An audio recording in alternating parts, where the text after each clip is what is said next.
আসসালামু আলাইকুম। তো প্রশ্নোত্তর পর্ব পার্ট 7।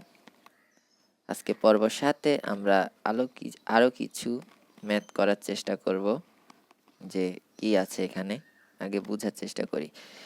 এখানে বলছে দেখাও যে মূলবিন্দুগামী যে কোনো সরলরেখা আর স্কোয়ার এর উপজগৎ। আচ্ছা, মূলবিন্দুগামী যে কোনো সরলরেখা ধরি এস যেন x, y such that y equals to mx। x y এমন হবে যে y সমান সমান mx হবে।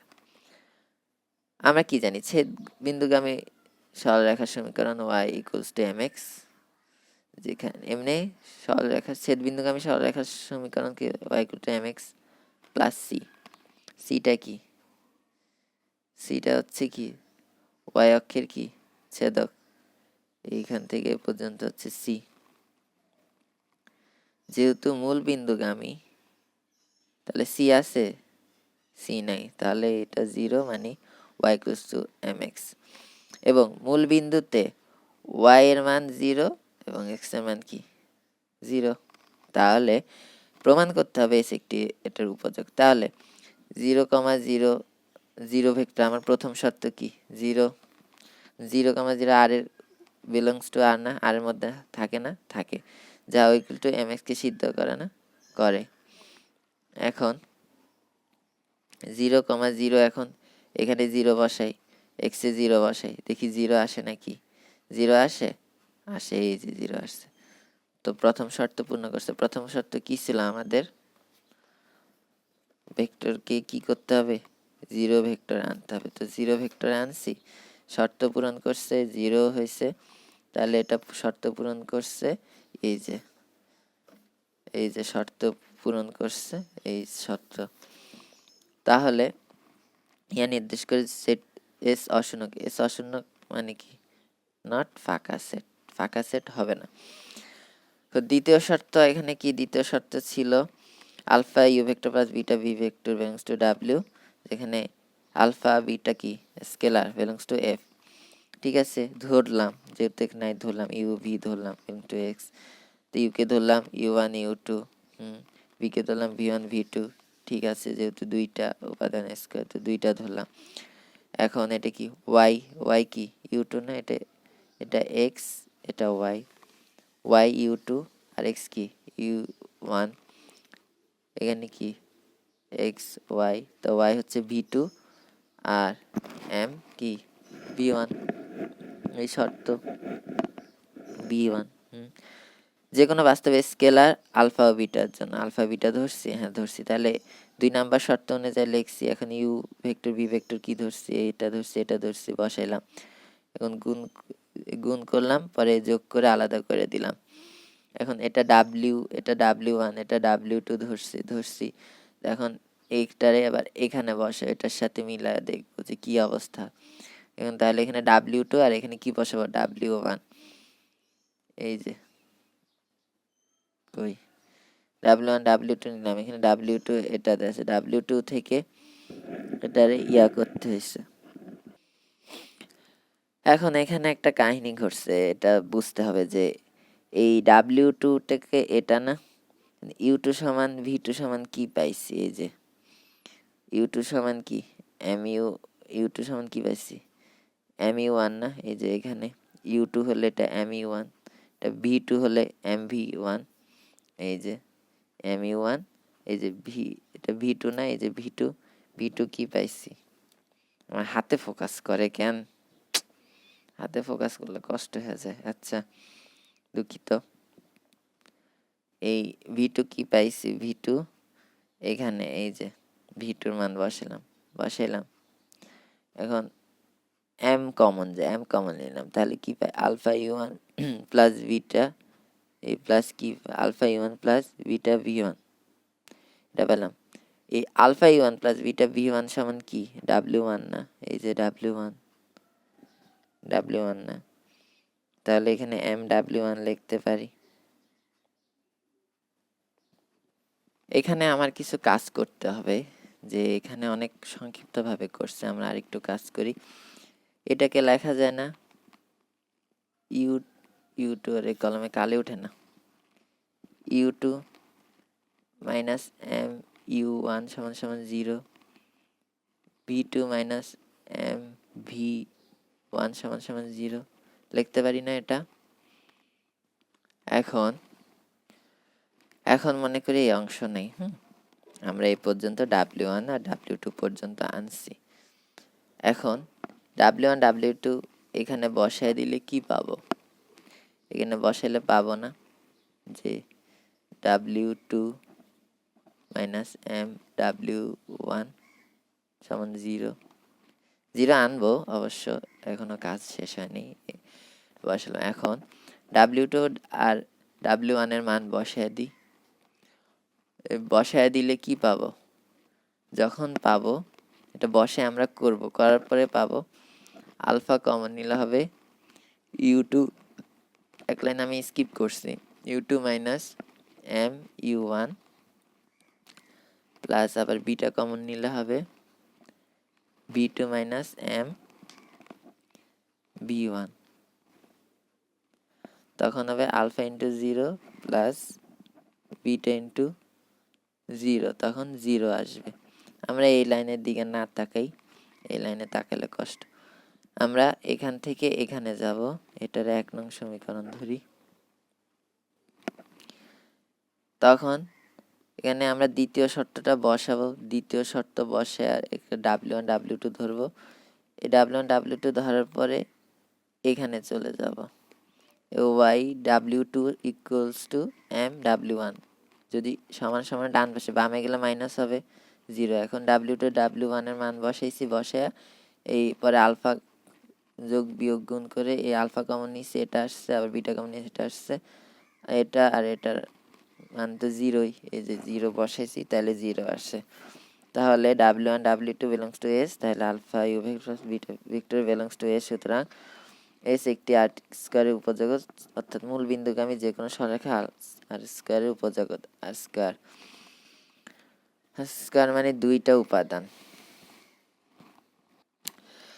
আচ্ছা, পরবর্তী প্রশ্নে দেখি উদাহরণ 3-এ কি আছে, যে এটা বোঝার চেষ্টা করি কি বলছে। দেখাতে বলছে xy সমতল, yz সমতল এবং zx সমতলে r3 এর উপজগৎ। r3 মানে কি? 3টে উপাদান না?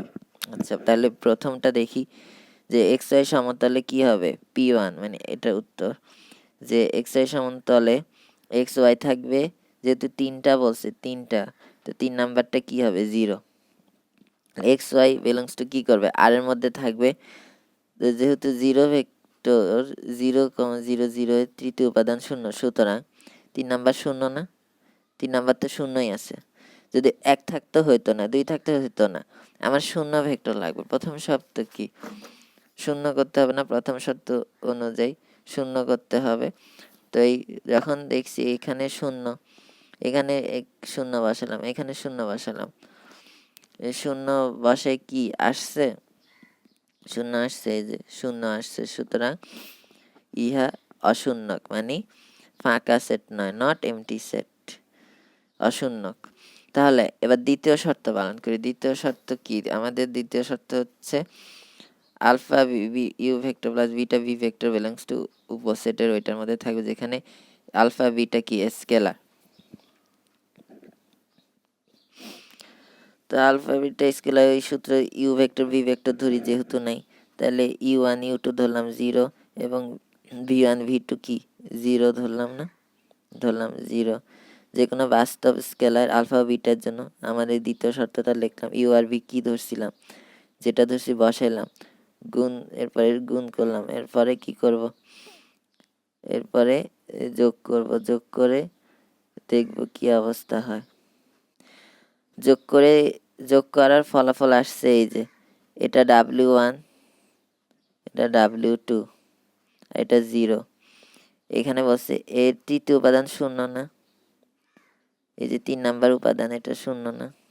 এটা 0। এই 3 নাম্বার উপাদান 0 না, এটার সাথে মিলছে, এই যে এটা পাইছি, এটা পাইছি, 1 2 পাইছি, 3 নাম্বার কি 0 মিলছে, তাহলে তৃতীয় উপাদান 0, সুতরাং এটাও এটার মধ্যে বিলংস করবে, সুতরাং P1 এই যে P1 যেটা শর্ত ধরছি এটা আর স্কয়ার উপজগৎ অর্থাৎ xy সমতলে আর কিউবের উপজগৎ আছে। 2 নম্বর শর্ত হলো yz সমতলে। তো yz সমতলে x তো 0 যেহেতু আর তিনটা বসে তিনটা উপাদান রাখতে হবে, তাহলে yz সমতলে 0x, হ্যাঁ ঠিক আছে, যেহেতু p2 আরেকটা নিয়ে করতে yz আর এর মধ্যে থাকবে। প্রথম সত্য কি? প্রথম সত্য হচ্ছে শূন্য ভেক্টর, তাহলে শূন্য ধরছি, তিনটা শূন্য দেয়, হ্যাঁ শূন্য, প্রথম উপাদান শূন্য, এই জন্য শূন্য। যদি 1 হইতো না, 2 হলেও হইতো না, সব শূন্য করতে হবে, সব শূন্য লাগবে। তাহলে শূন্য, তাহলে there exist 0 vector belongs to p2, এটার মধ্যে আছে সকল 0 ভেক্টর p এর মধ্যে থাকে, কিন্তু p কিন্তু ফাঁকা সেট নয়, নট ফাঁকা সেট, অশূন্যক, p2 অশূন্যক, ফাঁকা সেট নয়। 1 নম্বর শর্ত পূরণ করছে। এবার 2 নম্বর শর্ত হলো এটা alpha you vector plus beta V vector. এখন ইউ ভেক্টর ভি ভেক্টর তো দেওয়া, এটা ধরে নিয়ে 0, u1 u2, 0, v1 v2 নিশ্চয় 0, এই যে 0, এই যে কই গেল, না u1 ধরে, u2 u3 ধরছে, কারণ u1 তো আমার নাই, এই জন্য u1 ধরে নাই। u2 u3 এবং ভি ভেক্টরের ক্ষেত্রে কি হবে? ভি ভেক্টর আরে গলা আমার, ভি ভেক্টর কি হবে? যে 0 v2 v3 নিলাম। এখন যে কোনো বাস্তব স্কেলার আলফা ও বিটা এর জন্য বাস্তব scalar alpha comma beta belongs to F বাস্তব স্কেলার, তো এটা alpha beta U vector plus beta V vector দিলাম। এখন আলফা ইউ ভেক্টরের মান কি? এখানে যা পাইছি বসাইলাম, বিটা ভি ভেক্টর মান এখানে যা পাইছি বসালাম, এরপরে গুণ করলাম, গুণ করে এরপরে কি যোগ করলাম, দেখলাম প্রথম ভেক্টরও যোগ করার পরে দেখছি প্রথম ভেক্টরের মান কি আসছে? শূন্য আসছে না, যেখানেও শূন্য না, তাহলে এর প্রথম উপাদান এই যে লেখছি, যেহেতু এর প্রথম উপাদান শূন্য, তাহলে এটার মানও p2 এর মধ্যে থাকবে। তাহলে p2 একটি আর স্কয়ার উপজগৎ। কার উপজগৎ? এটার উপজগৎ, আর স্কয়ারের উপজগৎ, অর্থাৎ yz সমতল আর কিউবের উপজগৎ হবে। এই যে আমার যেহেতু 3টা বলছে এখানে 3, তো এখানে আমার লাগতেছে না, আর কিউবের উপজগৎ হবে। zx এর বেলাও সেম, যে zx সমতলে y0, এই যে y0 ধরছে, এই zx, এখানে প্রথম শর্ত অনুসারে আমার সব শূন্য করতে হবে। এই যে x, এই 0 0 আর এর মধ্যে থাকে না, বিলংস টু আর, তাহলে এখানে বসাইতে পারবো। বসায় দেখছি দ্বিতীয় উপাদান শূন্য, তাহলে 0 ভেক্টর প্রথম শর্ত পূরণ করে। এই যে প্রথম শর্ত কি? 0 vector belongs to w, w not equals to ফাঁকা সেট বা w অশূন্য। তাহলে এটা তো পূরণ হইল, 0 ভেক্টরের দ্বিতীয় উপাদান পূরণ হলো। ইহা নির্দেশ করে p3 কি? অশূন্যক, হ্যাঁ অশূন্যক। এখন দ্বিতীয় শর্ত কি ছিল? দ্বিতীয় শর্ত ছিল alpha you vector plus beta V vector belongs to w, এখানে বাস্তব এ আর বি কি? বাস্তব, বাস্তব, যে ইউ ভেক্টর ভি ভেক্টর ধরছি বিলংস টু বি, যেখানে ইউ ধরছি u1 u2 নাই, u3 আছে, নিলাম ভি সমান v1 0 v3, কারণ v2 নাই, যে কোনো বাস্তব সংখ্যা। এখন দ্বিতীয় শর্ত অনুসারে আলফা ও বিটা তো কি? কোনো বাস্তব স্কেলার। এখন দ্বিতীয় শর্ত তো জানি, এটা সমান 0 বানাইতে হবে, বা এই শর্ত ফিল আপ করতে হবে। তো এই শর্তের জন্য আমরা এটা লিখলাম, যেটা পেলাম লিখলাম, বিটা যেটা পেলাম লিখলাম। এখন আর আলফা এটার সাথে গুণ করলাম, এগুলোর সাথে গুণ করলাম, এরপর এটা পেলাম, এটা কমন নিলাম, এক যোগ করলাম, এটার সাথে এটার সাথে এটা, 0 0 তো 0ই হয়। তাহলে দ্বিতীয় উপাদান শূন্য পাইছি, তাহলে এটা p3 এর মধ্যে থাকবে। তাহলে p3 কিউব উপজগৎ, অর্থাৎ zx সমতল r টু দি পাওয়ার 3, মানে 3টা বাস্তব সংখ্যা 3টি উপাদানের উপজগৎ। তো এই ভিডিও এই পর্যন্তই, দেখা হচ্ছে পরের ভিডিওতে। আল্লাহ হাফিজ।